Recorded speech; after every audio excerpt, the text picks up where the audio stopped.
आज हम एक ऐसे विषय पे बात करने वाले हैं जिस विषय को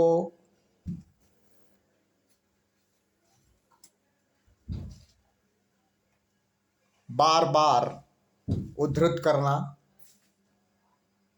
और इस विषय का प्रकटीकरण अनेक स्तरों पर करना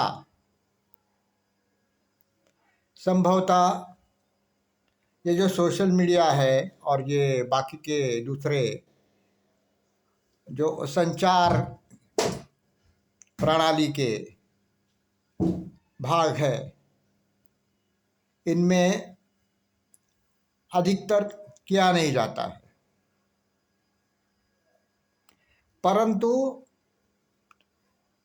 ये विषय इस देश के अस्तित्व के लिए जो उभरते हुए खतरे हैं उनकी ओर तो इशारा करते ही हैं, अपितु भारतीय संस्कृति, भारतीय सभ्यता की नींव को पूरी तरह से हिलाने का काम जो हो रहा है, अगर उसको हम लोग बिल्कुल ही दुर्लक्षित कर दे या उसे सहज भाव से ही कहे, तो भविष्य काल में वही परिस्थितियां फिर से दोहराई जाएगी जो कि 100 साल पहले अपने देश का विभाजन हुआ था उस समय जैसी हुई थी।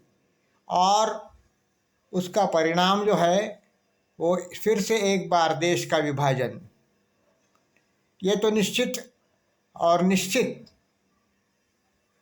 संभव है। और जो परिस्थितियां उस समय जैसे पनप रही थी वैसी ही परिस्थितियां आज भी समाज में विद्यमान है।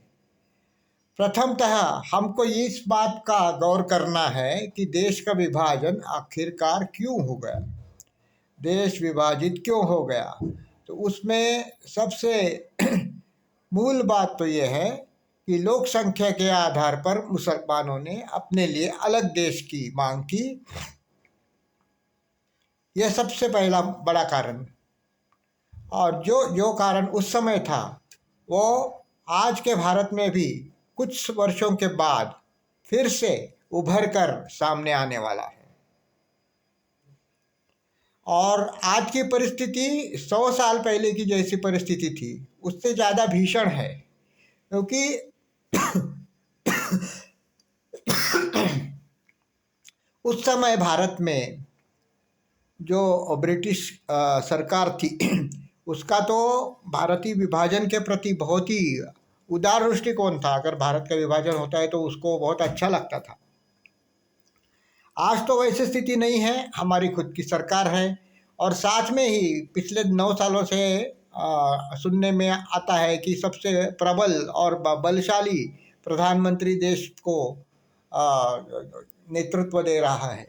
ये बात तो ठीक है अपनी जगह पे, परंतु जो परिस्थितियां उस समय जैसी उभर रही थी, लोक संख्या वृद्धि का जो भस्मासुर जो है वो एक दिन सबको खा जाने वाला है। और इसको लोक संख्या वृद्धि का जो भस्मासुर है उसको नियंत्रित करने का कोई भी उपाय, कोई भी चिंतन, कोई भी विचार किसी भी स्तर पर नहीं हो रहा है। और ये सबसे बड़ी खतरे की घंटी है अपने व्यवस्था के लिए, अपने समाज के लिए और अपने देश के लिए। और इस तरह से अगर ये परिस्थितियां बढ़ती जाएंगी और लोक संख्या वृद्धि का संकट जो है वो निरंतर घटने की जगह बढ़ता जाएगा, तो फिर मुस्लिमों का अनुपात जो है वो 30% से अधिक जब भारत में हो जाएगा तो देश का प्रधानमंत्री एक तो मुस्लिम होगा या देश का विभाजन होगा। इसमें से एक न कुछ बात तो होने वाली है। आज हमने देखा है कर्नाटक में किस प्रकार से कांग्रेस ने मुस्लिमों के वोट पा करके बड़ी विजय प्राप्त की थी। और वही फॉर्मूला अगर पूरे देश में वो लोग चलाएंगे, आज तो सफलता उनको नहीं मिलेगी शायद, क्योंकि उनका प्रतिशत उतना नहीं है, संख्या में अनुपात उतना नहीं है।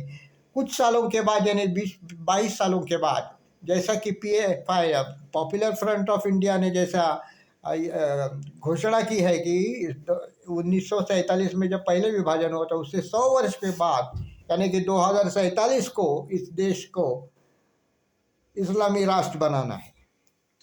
तो ये केवल सपने नहीं हैं, ये केवल धमकियां नहीं हैं, ये ग्राउंड लेवल पे जो उनका काम हो रहा है, और एक निश्चित टारगेट सेट किया है। They have set a target for a goal for themselves, whereas we Hindus have no target and no goal at all. We are just wandering.